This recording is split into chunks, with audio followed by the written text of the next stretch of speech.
할렐루야. 상담과 목회 거목을 듣고 계신 우리 모든 전도사님들 만나서 반갑습니다. 저는 공진수 목사라고 합니다.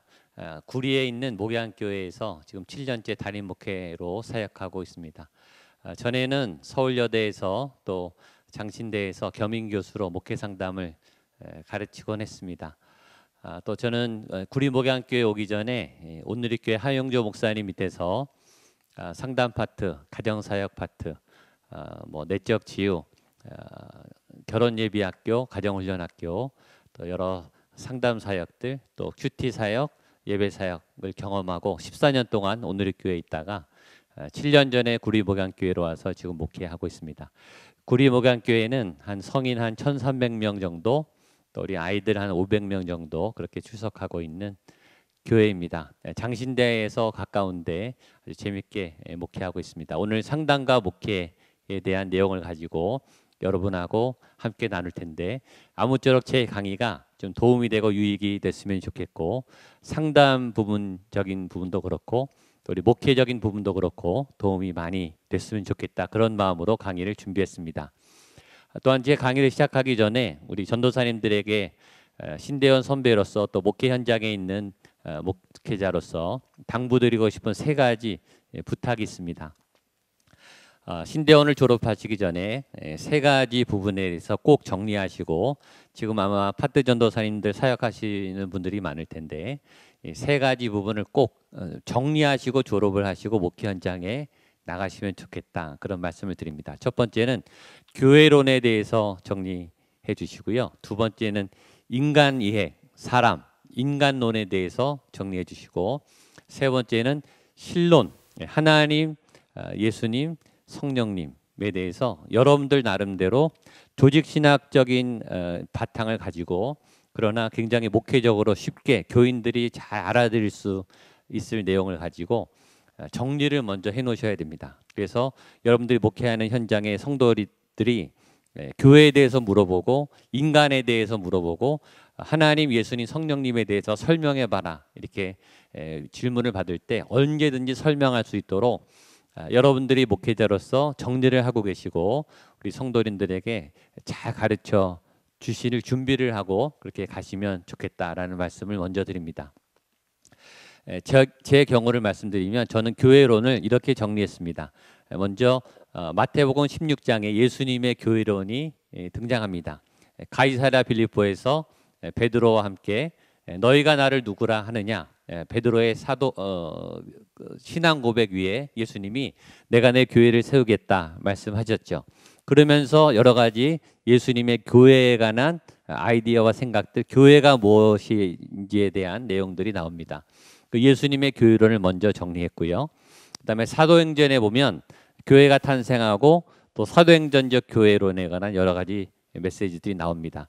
한 10가지에서 한 15가지, 사람에 따라 좀 다른데 사도행전적인 교회론 한 15가지, 한 10가지 정도 정리하시고, 에베소서에 보면 사도 바울이 교회론에 대해서 잘 정리해 놨습니다. 특별히 에베소서 1장에 보시면 사도 바울의 교회론을 잘 정리할 수 있는 부분이 있습니다. 그 교회론을 정리했고요. 또 요한계시록에 보면 예수님이 요한계시록 2장 3장에 초대교회들, 아시아 7교회를 향해서 칭찬과 책망을 하시는 부분이 등장합니다. 그러니까 교회로서 어떤 부분이 칭찬을 받고 또 어떤 부분은 잘못하고 있어서 책망을 받았는지, 거기에 예수님의 교회론이 다시 등장하죠. 그러니까 예수님의 교회론, 마태복음 16장, 그다음에 사도행전에 나온 교회론, 그리고 에베소서에 나타난 교회론, 또 요한계시록에 나타난 교회론, 저는 이 4가지 교회론을 정리를 해서 저 나름대로 성경에 기초한 교회론을 정리했습니다. 그리고 그 교회론에 대해서 정리하다 보면 인간 이해에 대해서 공부하지 않을 수 없게 됩니다. 왜냐하면 교회가 사람이거든요. 교회가 예수님을 믿는 생명 공동체, 사람 공동체이기 때문에 여러분들이 목회를 하고 교회에 대한 이해를 하시기 위해서는 인간 이해를 하셔야 됩니다. 저희 동기들이 조직신학도 하고 성서신학도 하고 많은 분야 목회 현장에 나갔다가 목회 상담을 배우러 다시 오는 친구들이 굉장히 많았습니다. 왜냐하면 목회 현장에서 사람을 만나고 사람을 대하게 되니까 인간 이해에 대해서 인간 이해가 얕으면 목회를 깊이 할 수가 없습니다. 그 성도님들의 필요의 현장에 합당한 하나님의 말씀과 목회적 서비스를 하기가 어렵습니다. 그래서 인간 이해에 대한 부분을 여러분들이 꼭 정리해 놓으셔야 되는데, 인간 이해가 이제 상담과 목회 부분에 해당되는 아마 부분일 겁니다. 인간 이해도 성경적인 인간 이해가 있고요. 그다음에 심리학적인 일반 무신론자들이 정리하는 인간 이해가 있습니다.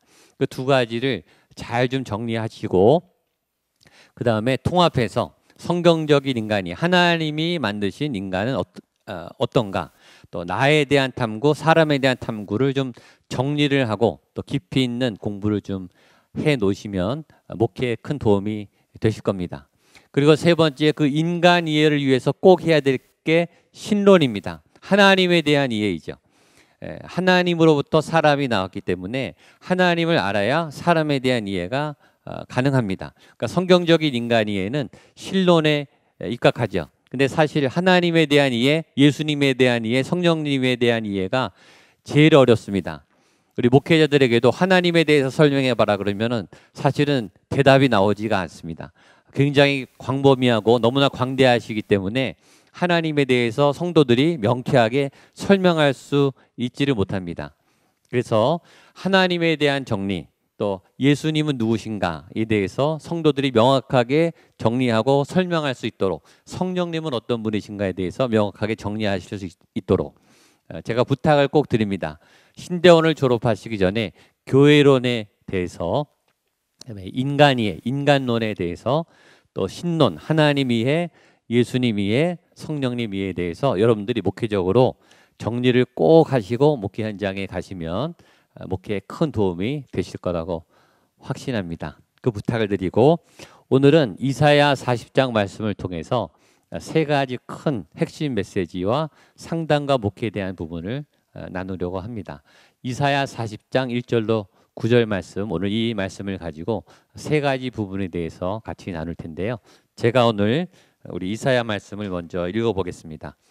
우리 전도사님들 같이 본문을 보시면서 같이 읽어주시면 좋겠습니다. 제가 이사야 40장 1절로 9절 말씀을 읽겠습니다. 너희의 하나님이 이르시되 너희는 위로하라, 내 백성을 위로하라. 너희는 예루살렘의 마음에 닿도록 말하며 그것에게 외치라. 그 노예의 때가 끝났고 그 죄악이 사함을 받았느니라. 그의 모든 죄로 말미암아 여호와의 손에서 벌을 패나 받았느니라 할지니라 하시니라. 외치는 자의 소리여 이르되 너희는 광야에서 여호와의 길을 예비하라. 사막에서 우리 하나님의 대로를 평탄하게 하라. 골짜기마다 도두어지며 산마다 언덕마다 낮아지며 고르지 아니한 곳이 평탄하게 되며 험한 곳이 평지가 될 것이요 여호와의 영광이 나타나고 모든 육체가 그것을 함께 보리라. 이는 여호와의 입이 말씀하셨느니라. 말하는 자의 소리여 이르되 외치라. 대답하되 내가 무엇이라 외치리까 하니 이르되 모든 육체는 풀이요 그의 모든 아름다움은 들의 꽃과 같으니 풀은 마르고 꽃이 시들면 여호와의 기운이 그 위에 붐이라. 이 백성은 실로 풀이로다. 풀은 마르고 꽃은 시드나 우리 하나님의 말씀은 영원히 서리라 하라. 아름다운 소식을 시온에 전하는 자여 너는 높은 산에 오르라. 아름다운 소식을 예루살렘에 전하는 자여 너는 힘써 소리를 높이라. 두려워하지 말고 소리를 높여 유다의 성읍들에게 이르기를 너희의 하나님을 보라 하라. 아멘. 이사야는 여러분들 잘 아시겠지만 66장으로 되어 있습니다. 성경이 66권으로 되어 있는 것과 똑같습니다. 또 성경이 구약과 신약으로 나눠져 있는 것처럼 이사야도 파트 1, 파트 2 이렇게 나눠져 있습니다. 파트 1이 아주 정확하게 1장서부터 39장까지 되어 있고요. 파트 2가 40장부터 66장까지 되어 있습니다. 그래서 구조가 구약과 신약과 똑같습니다. 구약 39권, 신약 27권처럼 이사야도 구약에 해당하는 부분 1장서부터 39장, 또 신약에 해당되는 부분 40장부터 66장, 27장에 대해서 걸쳐 있고요. 내용도 비슷합니다. 구약에 관한 부분 1장서부터 39장은 하나님의 심판, 공의, 회개, 돌아와라, 하나님의 말씀으로 회복하라 라고 하는 심판과 엄준한 하나님의 공의와 정의에 대해서 말씀하고 있습니다. 그런데 40장부터 신약 파트로 넘어오면 분위기가 완전히 바뀝니다. 굉장히 따뜻하고 포근하고 희망적인 메시지가 나타나게 돼요. 40장부터는 메시아가 오신다. 소망이 있다. 위로를 받아라. 그리고 하나님을 바라봐라. 아주 밝은 그리고 톤이 따뜻한 그런 내용이 많이 있습니다. 이사야 40장부터 66장까지 우리가 잘 아는 너무나 익숙한 듣기만 해도 눈물이 나고 위로가 되고 새 힘을 얻는 그런 아주 좋은 말씀들이 이사야 40장에 등장하고 있습니다. 오늘 저희가 이사야 40장 1절로 9절까지 읽었습니다. 그러니까 신약이 시작하는 희망과 메시아의 오심과 소망을 나타내는 그런 메시지가 시작되는 이사야 40장 파트 2의 서두에 하나님이 이사야에게 세 가지 메시지를 전하고 계십니다. 그것은 1절부터 9절까지 읽었는데 크게 요약하면 세 가지입니다. 위로하라, 두 번째는 길을 내라, 그리고 세 번째는 말씀을 선포하라입니다. 한번 따라 하시겠습니까? 위로하라, 길을 내라, 말씀을 선포하라. 다 외우셨죠? 네, 어렵지 않으니까 여러분 머릿속에 꼭 기억하시면 좋겠습니다. 제 얘기가 아니고 상담학 책이 아니라 성경 말씀인데 상담학적 구조로 너무나 잘 되어 있습니다. 세 가지 말씀, 위로하라, 길을 내라, 선포하라. 한 번 더, 위로하라, 길을 내라, 선포하라. 여러분 어디 가시든지 어디서 목회하시든지 이 세 가지 이사야 40장의 말씀을 꼭 기억하시면 상담하시는데 목회하시는데 굉장히 중요한 도움이 될 거라고 제가 확신합니다. 한 번만 더 따라 하시죠. 위로하라. 내 백성을 위로하라. 길을 내라. 광야의 여호와의 길을 내라. 선포하라. 하나님의 말씀을 선포하라. 이 세 가지입니다. 오늘 제가 강의할 내용은 이 세 가지인데요. 위로하라, 길을 내라, 말씀을 선포하라. 이 세 가지 말씀 중 다 중요한데 이 세 가지 중에 뭐가 제일 중요하겠습니까? 세 번째, 말씀을 선포하라. 말씀이 제일 중요합니다. 중요한데 왜 세 번째 나왔을까요? 중요하니까 세 번째 나왔겠죠. 맨 마지막에 하이라이트로 핵심 결론으로 아마 말씀을 선포하라 그렇게 나왔을 것 같습니다. 그렇지만 순서에도 의미가 있습니다. 위로하고 길을 내고 그 다음에 말씀을 선포해야 한다는 거죠. 여러분들이 설교할 때 말씀을 전달할 때 먼저 해야 될 일이 있는데 그것이 위로하고 길을 내고 선포해야 한다는 이 성경의 순서를 따라야 한다는 것이죠. 여러분 어떤 말씀은 너무나 강력해서 우리의 마음을 찔러 쪼갭니다. 어떠한 강력한 굳은 마음도 풀어서 쪼개서 풀어낼 수 있는 강력한 권세가 말씀 가운데 있죠. 우리 전도사님들이 그런 하나님의 말씀을 전하는 강력한 말씀의 사자들이 되셨으면 좋겠습니다. 그러나 대부분의 말씀은 잔잔하게 세미하게 임하고 씨앗처럼 임합니다. 말씀이 강력하지만 씨앗처럼 임합니다. 씨앗은 굳어진 땅에는 들어가지 않습니다. 단단한 마음이 굳어진 돌짝과 같은 밭에는 싹과 뿌리를 잘 내지 못합니다. 그러니까 말씀을 전하기 전에 먼저 위로를 통해서 마음이 열리고 또 말씀의 길이 나고 그 다음에 말씀이 들어갈 수 있습니다. 그러니까 우리가 말씀을 전하기 전에 성도들을 만나기 전에 예배하기 전에 제일 먼저 해야 될 것은 위로를 통해서 마음과 마음을 여는 일. 이것이 상담적인 요소가 많은 거죠. 이것은 대화법에도 마찬가지고 신방할 때도 마찬가지고 설교하실 때도 마찬가지입니다. 마음이 열리지 않으면 어떤 좋은 말씀도 들어가지가 않습니다. 그래서 위로하라, 길을 내라, 선포하라 이 세 가지를 가지고 함께 이 상담과 목회에 대한 과목 제 강의를 나누려고 하는데 첫 번째는 위로하라라는 말씀을 나누려고 합니다. 우리 1절 말씀을 함께 다 같이 읽어보도록 하겠습니다. 너희의 하나님이 이르시되 너희는 위로하라 내 백성을 위로하라. 제가 한 번 더 읽겠습니다. 너희 하나님이 이르시되 너희는 위로하라 내 백성을 위로하라. 왜 하나님께서는 먼저 위로하라고 말씀하셨을까요? 몇 가지 이유가 있습니다. 상담학적으로 첫 번째 하나님이 먼저 하나님의 종 사역자들에게 위로를 먼저 하라고 하신 첫 번째 이유는 이 땅에 있는 백성들이 너무나 불쌍하게 살기 때문입니다. 죄인들의 특징, 열심히 사는데 불쌍하게 삽니다. 부지런히 사는데 열심히 노력하는데 잘 되지 않습니다. 열매가 없고 지치고 또 허무하고 또 두려워하고 불안해하는 것이 죄인들의 특징입니다. 다 바쁩니다. 다 열심히 삽니다. 특별히 한국 사람들은 열심히 살죠. 세계에서 가장 부지런한 민족이 한국 사람이라고 유명합니다. 세계에서 가장 잠을 안 자는 민족 어느 나라일까요? 여러분 아시겠지만 한국 사람입니다. 한국 민족이 이스라엘 민족보다 더 부지런하고 일을 열심히 하고 잠을 많이 자지 않습니다. 그러면서 동시에 잠을 많이 잔다고 죄책감을 느끼는 민족이 한국 사람입니다. 더 잠을 줄이고 더 열심히 일을 해야 된다라고 생각하는 사람들이 한국 사람이라는 거죠.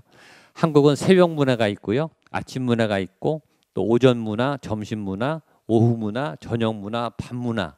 아주 각 시간대마다 문화가 있습니다. 새벽부터 밤늦게까지 정말 열심히 살아갑니다. 일만 열심히 하는 게 아닙니다. 공부도 열심히 합니다. 우리 유치원생들부터 초등학생들, 중고등학생들, 대학생들 얼마나 열심히 공부하는지 모릅니다. 신학생인 우리 목회자들도 얼마나 공부해야 되는지 모릅니다. 공부 문화만 있는 게 아니라 놀이 문화도 있어요. 새벽에도 놀고 오전에도 놀고 저녁에도 놀고 밤에도 놀고 노는 것도 굉장히 열심히 놉니다. 유럽에 가면 어떤 여행사에서 이 사람이 렌트카를 빌려서 차를 몰고 갔다 오면 이 사람이 몇 킬로를 뛰었는가, 몇만 킬로를 뛰었는가, 몇천 킬로를 뛰었는가를 보고 이 사람이 한국 사람인가를 금방 안다고 하지 않습니까? 그만큼 놀러 가도 부지런히 다니고 또 많은 곳을 찍고 다니는 게 한국 민족입니다.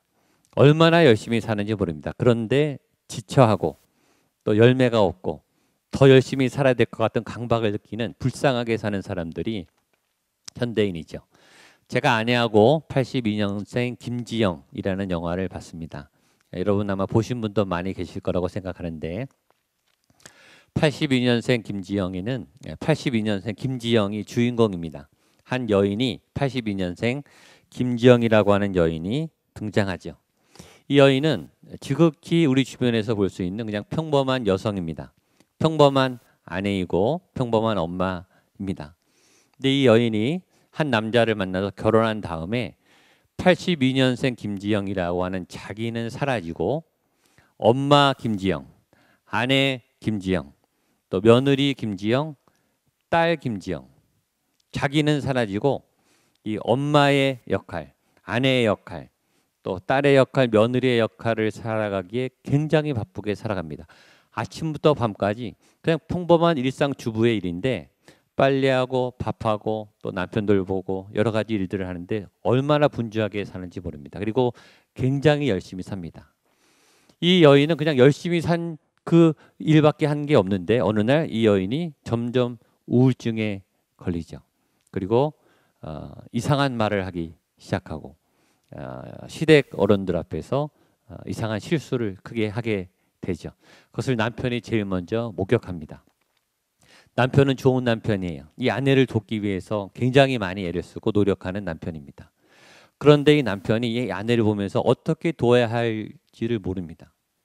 이 아내도 그냥 열심히 살았는데 자신이 망가져가는 것을 알고 있고 남편도 이 아내가 정말 성실하고 착한 아내인데 점점 이 아내가 망가져가고 있는데 어떻게 도와야 될지를 모르는 그런 상황에 처해 있습니다. 아마 아무도 여기서 끊어주세요. 이 영화를 본 많은 사람들은 공감할 거예요. 저렇게 열심히 살았는데 저렇게 아프구나, 저렇게 불쌍하구나. 그러면서 자신의 입장은 아마 느끼지 않았을까 생각이 듭니다. 이런 기도를 드려본 적이 있지 않습니까? 우리 전도사님들도 하나님 도대체 왜 이런 상황을 나에게 주셨습니까? 하나님 왜 이런 가족을 나에게 주셨나요? 하나님 왜 이런 처지에 나를 이 어려움에 빠뜨리셨나요? 하나님 정말 나를 사랑하시기는 하신가요? 나를 돕고 계시기는 한가요? 하나님 나는 포기하고 싶습니다. 나는 절망하고 싶습니다. 이 한국 땅에 또 한국 교회의 많은 성도들이 매일매일 치열한 전쟁을 치러가면서 이렇게 열심히 살아가는데 답이 없는 삶으로 살아가고 있습니다. 정말 불쌍하죠. 정말 불쌍하게 살아가요.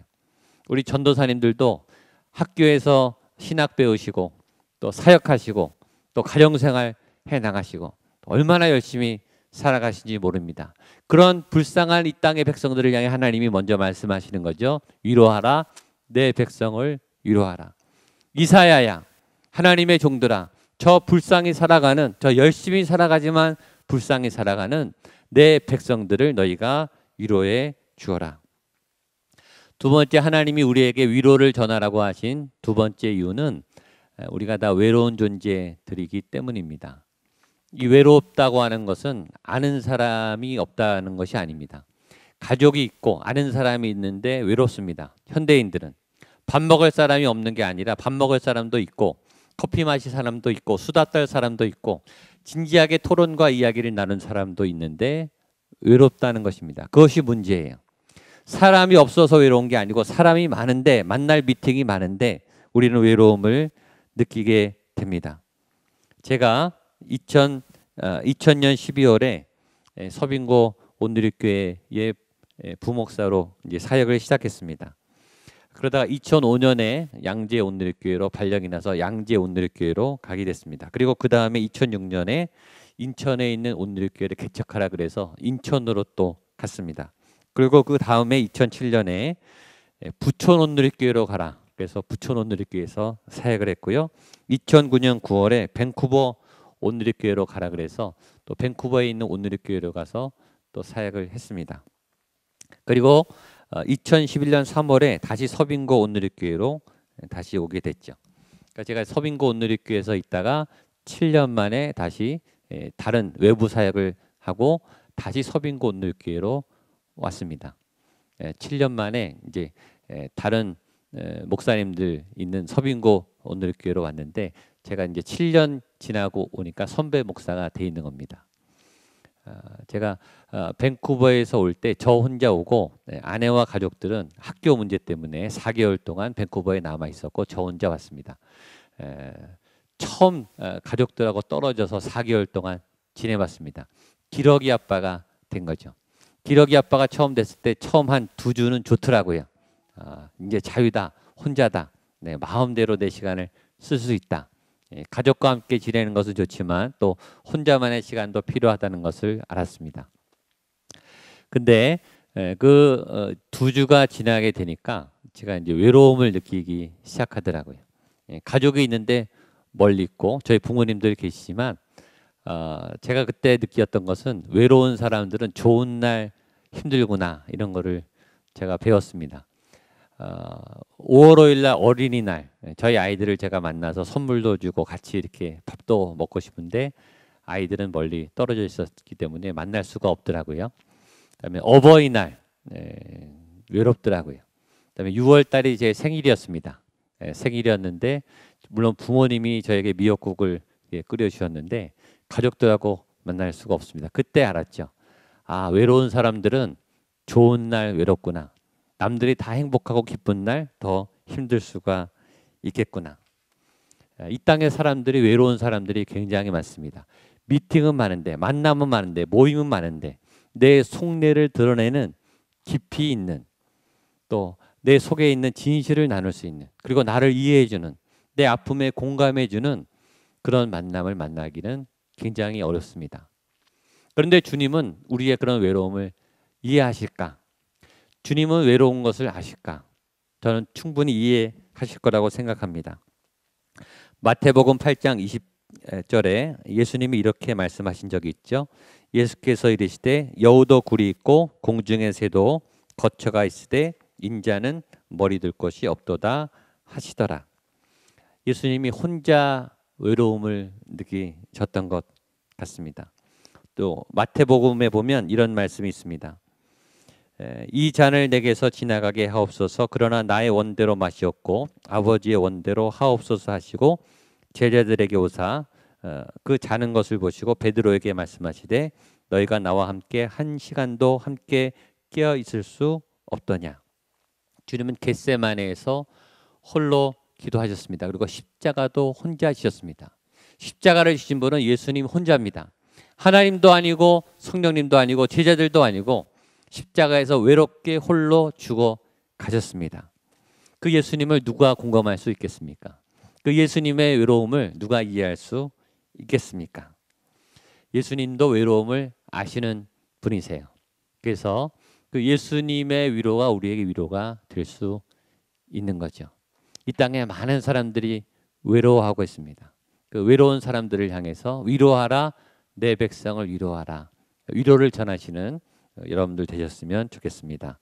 세 번째, 하나님이 우리에게 위로하라라는 말씀을 사명을 주신 이유는 이 땅에 많은 사람들이 불안하고 두려워하기 때문입니다. 이 불안은 굉장히 중요한 문제입니다. 현대인들에게 이 불안의 문제가 굉장히 많습니다. 여러분들 불안에 대해서 꼭 한번 공부해 두시면 좋겠습니다. 이 불안의 문제는 굉장히 보편적으로 사람들에게 나타나 있고 불안장애 환자들이 요새 굉장히 급증하고 있습니다. 불안이라고 하는 건 이런 거죠. 가지고 있어도 불안하고 가지고 있지 않아도 불안하고 올라서도 불안하고 또 올라가지 못해도 불안하고 1등을 해도 불안하고 1등하지 않아도 불안하고 건강해도 불안하고 건강하지 못해도 불안하고 신대원에 합격을 해도 불안하고 합격하지 않아도 불안하고 목사 안수를 받아도 불안하고 받지 못해도 불안하고 사람들은 이 불안에 대해서 오해를 하는데 어떤 상황을 해결하면 이 불안이 멈춰질 거라고 생각합니다. 금년 지금 이 시간대 제일 불안한 사람들이 고3하고 우리 취준생들이 아닐까 생각합니다. 그런데 그 고3들이 대학에 합격을 했다고 가정을 해보세요. 우리가 알죠. 대학에 합격했다고 불안이 사라지는 게 아니라 또 다른 불안이 생기죠. 불안을 도망치기 위해서 계속 다른 만족을 향해 나아가지만 다른 성취를 이루지만 그 성취를 통해 또 다른 불안이 엄습합니다.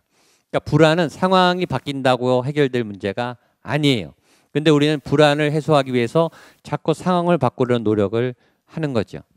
사실 불안하지 않는 것, 평안, 불안의 반대가 평안인데 평안은 이런 거예요. 돈이 없는데 잠이 잘 오는 거, 문제가 많은데 어려움과 난관이 많은데도 그래도 마음이 편안해지는 거예요. 이거는 본인 의지나 노력이나 학습에 의해서 배울 수 있는 게 아니고 평안은 하나님을 향한 믿음에서 나오는 거죠. 내가 지금 돈이 없지만 상황이 어렵지만 나를 사랑하시는 하나님이 나와 함께 하시는 하나님이 이 상황과 이 어려움을 해결해 주실 것이다. 내가 지금 재정이 부족하지만 하나님께서 재정을 채워주실 것이다. 그리고 그 믿음으로 노력할 때 재정이 채워지는 그런 역사가 일어나는 것이죠. 평안은 믿음에서 나오는 신비예요. 믿음을 통해서만 배울 수 있습니다. 근데 현대인들이 다 불안해하는 상황 가운데 있습니다. 불안에 빠진 많은 사람들을 향해서 위로하라, 내 백성을 위로하라. 두려움에 빠진 많은 백성들을 향해서 위로하라, 내 백성을 위로하라. 그 위로와 사랑을 전할 수 있는 우리 전도사님들 되실 수 있기를 주님의 이름으로 축복합니다.